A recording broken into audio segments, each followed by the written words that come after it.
கனவுகள் தொடர்கதை அத்தியாயம் 7 தொடர்கிறது. உடனே நான் உனக்கு காயு மம்மி செஞ்ச ஸ்வீட் தரேன், செல்ல குட்டி இல்லை என்று அவரின் கன்னத்தை பிடித்து கெஞ்சினான் மாதவன். நான் செஞ்ச ஸ்வீட்டை எனக்கே கொடுக்க நீ என்ன ஏஜென்ட்டா என்று அவனின் கையை தட்டிவிட்டார் காயத்ரி. மாம்ஸ், கோகுலத்தில் ஒரு நாள் ராதை கோபத்தில் ஆழ்ந்திருந்தாள். என்னடி செய்தி என்று கேட்க, பிருந்தாவனத்தில் இருந்து அந்த நந்தகோபன் வரமாட்டான், ரொம்ப தூரத்தில் இருந்து இங்கே வர செலவு பண்ணணும், செலவு பண்ணினால் கூட இந்த பண்டிகை நாளில் பஸ் ரயில் ஏதிலும் டிக்கெட் கிடைக்காது. இதே வீட்டில் இருக்கும் ஃபிசிக்ஸ் ப்ரொஃபஸர் கேசவன் கூட வரமாட்டார், அதுவும் இந்த மாதவன் தான் கேட்கணும். நீ என்ன என்னை கேட்பது? ஒன்றும் தேவையில்லை, எனக்கு ஆதரவாக இருந்தவனைத்தான்.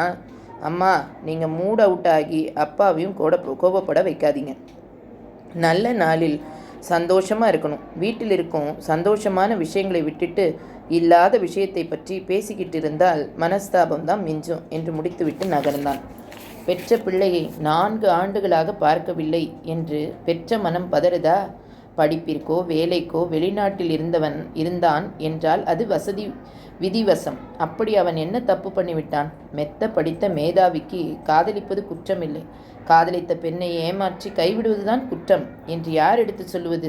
அவர் மனதில் எனக்கு என்ன இருக்கு என்று தெரியாது, ஆனால் மாதவனுக்கு என்ன கோபம் என்று தெரியும். ராகவனுக்கு காதலிக்க தெரிந்ததே ஓகே, ஆனால் தன் வீட்டில் இருக்கும் பெரியவர்களிடம் சொல்லி அனுமதி வாங்க வேண்டும், அனுமதி கிடைக்கும் வரை காத்திருக்க வேண்டும் என்று ஏன் தோன்றவில்லை? இது மாதவனின் கேள்வி. இதுவரை பதில் கிடைக்காத கேள்வி அது. இவனுக்கு நேர் எதிர் சுபாவம் மூத்தவன். பல நேரங்களில் அம்மாவுக்கு ஆதரவாக தம்பியிடம் சண்டைக்கு நிற்பான். அவனை பார்த்து 4 ஆண்டுகள் ஆகிறது, எங்கே இருக்கிறான் என்றே தெரியாது. தமிழக காவல்துறையில் அதிகாரியாக இருப்பவனை அரசு பொறியியல் கல்லூரியில் பேராசிரியராக பணிபுரியும் ஒருவர் மனம் வைத்தால் கண்டுபிடிக்க முடியாதா? அவர்தான் மூத்த தலைமுறை. பெற்றோரை எதிர்த்து மகன் காதல் திருமணம் செய்து கொண்டான் என்று கோபத்தில் இருக்கிறார். இவனுக்கு என்ன போச்சோ? இவனும் காதலுக்கு எதிரியாகிவிட்டானா? இவன் ஒரு வார்த்தை சொல்லி அப்பாவை சமாதானப்படுத்த முயற்சி செய்தால் நிச்சயம் கேசவனின் கோபம் குறைய வாய்ப்புண்டு. மாதவன் இருக்கும் இடத்தில் கலகலப்பிற்கு பஞ்சம் இருக்காது.